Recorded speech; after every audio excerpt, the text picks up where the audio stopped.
В рамках визита в Иран председатель Халк Маслахаты Туркменистана встретился с президентом Масудом Пезешкианом в узком формате. Глава Ирана подчеркнул, что рад возможности лично встретиться с председателем Халк Маслахаты Туркменистана.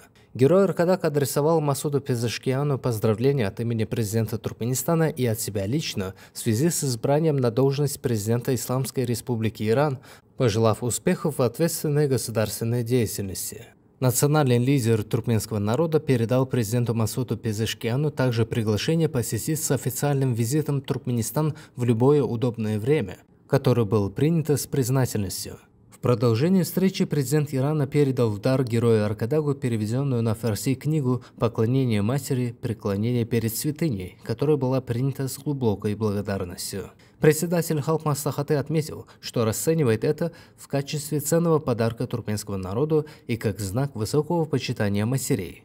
В ходе обмена мнениями о нынешнем состоянии и перспективах дальнейшего укрепления плодотворного партнерства собеседники в числе ключевых векторов назвали газовую отрасль, где страны взаимодействуют на протяжении многих лет.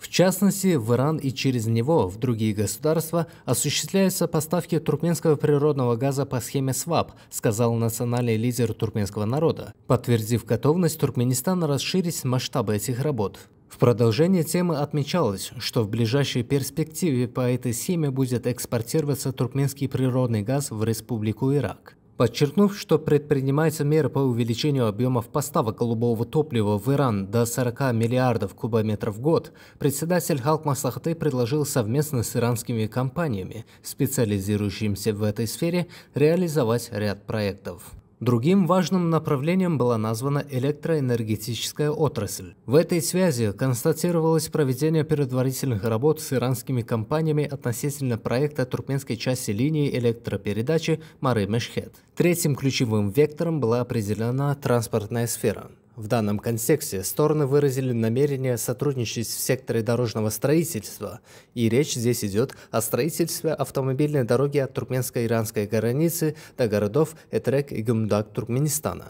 Председатель Халк Маслахаты Гурбангулы Бердмухамедов также высказался за проведение соответствующей работы по организации официального визита президента Исламской Республики Иран в Туркменистан, который позволит обсудить вопросы, связанные с реализацией новых проектов.